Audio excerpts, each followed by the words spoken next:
Non veg வந்து நாம வாரத்துக்கு எத்தனை முறை எடுத்துக்கிறோம்? மட்டன், சிக்கன், சீ ஃபுட்ஸ் இத வந்து எத்தனை முறை எடுத்துக்கிறோம் அப்படிங்கிறத நம்ம கேள்வி வந்து நம்ம கேட்டிருந்தோம். அதுல நண்பர்கள் வந்து சிக்கன், மட்டன், சீ ஃபுட்ஸ் இந்த மாதிரி அவங்களுடைய அந்த பழக்கங்கள வந்து அவங்க சொல்லியிருந்தாங்க. இப்ப வந்து ரெகுலராவே வந்து நான்வெஜ் வந்து வாரத்துக்கு 3 தடவ, 4 தடவ இல்ல வாரத்துக்கு 7 நாளும் எடுத்துக்கிற மாதிரியான மக்கள்லாம் கூட இருக்கிறாங்க.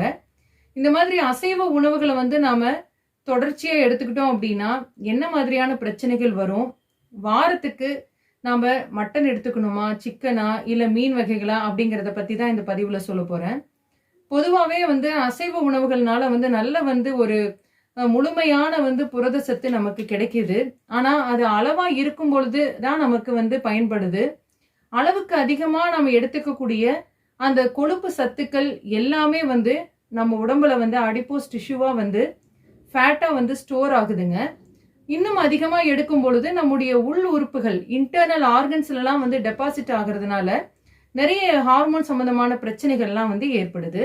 அதுல முக்கியமா இன்னைக்கு ஸ்கேன் பண்ணி பார்க்கும் பொழுது நிறைய பேருடைய ரிப்போர்ட்ல வந்து ஃபேட்டி லிவர் அப்படிங்கிறது பார்த்தீங்க அப்படின்னா அது ஒரு சாதாரண விஷயமா ஆயிடுச்சு. அது வந்து ஒரு இம்ப்ரெஷன்ல இருக்கும் பொழுது அது ஒரு பிரச்சனைக்குரிய விஷயமா யாருமே சொல்றது இல்ல. ஆனா என்ன பொறுத்த வரைக்கும் அந்த ஃபேட்டி லிவர் அப்படிங்கிறதே வந்து ஒரு பெரிய பிரச்சனைக்குரிய விஷயமா நான் நினைக்கிறேன். ஏன்னா நம்முடைய கல்லீரல் அதுதான் வந்து நம்முடைய வீட்டில் இருக்கக்கூடிய சமையலறை மாதிரி நம்ம உடல்ல நாம எடுத்துக்கக்கூடிய அந்த உணவு பொருள்ல இருக்கக்கூடிய அந்த கொழுப்பு சத்தை வந்து கிரகிச்சு சத்தா மாத்தி நம்மள வந்து அதை அப்சர்வ் பண்ண வைக்கக்கூடிய அந்த வேலையை மெட்டபாலிசத்தை செய்யக்கூடிய அந்த கல்லீரல் பிரச்சனையாகுது. எப்படின்னா அது மேல வந்து அந்த கொழுப்புகள் படியறதுனால அதனுடைய செயல்திறன் வந்து கொஞ்சம் கொஞ்சமா குறையுதுங்க. அதனால நம்முடைய ரிப்போர்ட்ல ஃபேட்டி லிவர் அது கிரேட் 1 இருந்தாலும் சரி, கிரேட் 2 லெவலா இருந்தாலும் சரி, ஃபேட்டி லிவர் அப்படின்ற இம்ப்ரெஷன் இருந்தாலே உடனடியா நீங்க உங்களுடைய அசைவ உணவுகளை கட்டுப்பாட்டுல கொண்டு வரணும். வாரத்துக்கு ஒரு தடவை நீங்க நான்வெஜ் எடுத்தாவே போதுமானது. அதுல வந்து 35 வயசுக்கு மேல இருக்கீங்க, டயபெட்டிஸ் பார்டர்ல இருக்குது, பிபிக்கு மெடிசன் எடுக்கிறீங்க, இந்த மாதிரி பிரச்சனைகள் ஆரம்பிச்சிருச்சு அப்படின்னா கண்டிப்பா உங்களுடைய உணவுல அசைவத்தை கம்மி பண்ணினீங்க அப்படின்னா நீங்க மருத்துவமனைக்கு அடிக்கடி போக வேண்டிய அவசியம் இருக்காதுங்க. இந்த மாதிரி அசைவ உணவுல வந்து வாரத்துக்கு ஒரு நாள் மட்டும் நீங்க அசைவ உணவை எடுங்க. அதுல வந்து முதல்ல மட்டன் ஒரு வாரம் எடுக்கலாம், அதுக்கு அடுத்த வாரம் சிக்கன், அதுக்கு அடுத்த வாரம் வந்து சீ ஃபுட்ஸ், இந்த மாதிரி மாறி மாறி நம்ம எடுக்கும் பொழுது நமக்கு வந்து எந்த விதமான பிரச்சனையுமே ஏற்படாது. இப்ப நடுவுல ஏதாவது ஒரு ஃபங்க்ஷன் அந்த மாதிரி இருக்கு அப்படின்னா தவிர்க்க முடியாத மாதிரி இருந்தது அப்படின்னா நம்ம எடுத்துக்கலாம். ஆனா தொடர்ச்சியாவே தினமுமே அசைவம் தான் எடுத்துக்குவோம் அப்படின்றவங்களுக்கு கண்டிப்பா வந்து அது இதய சம்பந்தமான பிரச்சனையை கொடுக்கும்.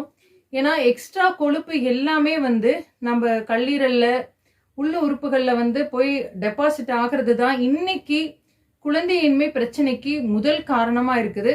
அதனால அசைவ உணவு அளவோடு இருந்தா நமக்கு ஆரோக்கியத்தை தருவோம். அளவுக்கு அதிகமா நம்ம எடுத்துக்கும் பொழுது நம்மளுடைய உயிருக்கே ஆபத்தை உண்டாக்கும்.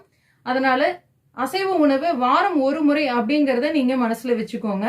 இதுல வந்து முட்டையும் வந்து நமக்கு சேர்க்கிறோம். இப்போ முட்டை வந்து பாத்தீங்கன்னா அது ரொம்ப ஹெல்தி டயட் அப்படின்னு சொல்லிட்டு ஒரு நாளைக்கு 6 முட்டை 7 முட்டை மஞ்சள் கருவை எடுத்துட்டு சாப்பிட்றது வழக்கமாயிடுச்சு.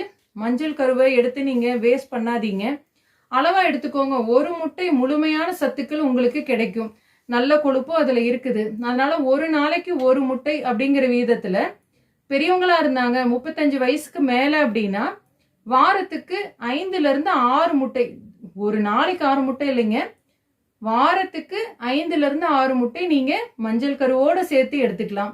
குழந்தைங்களா இருந்தாங்க அப்படின்னா தினசரி ஒன்றுக்கு மேல அவங்களுக்கு வந்து பழக்கப்படுத்தாதீங்க. தினசரி 1, அதுல எண்ணெயை வந்து நிறைய ஊத்தி கொடுக்காம கம்மியா வந்து ஆயில் யூஸ் பண்ணி அவங்களுக்கு பாயில்டோ ஃப்ரை பண்ணியோ நீங்க கொடுக்கலாம்.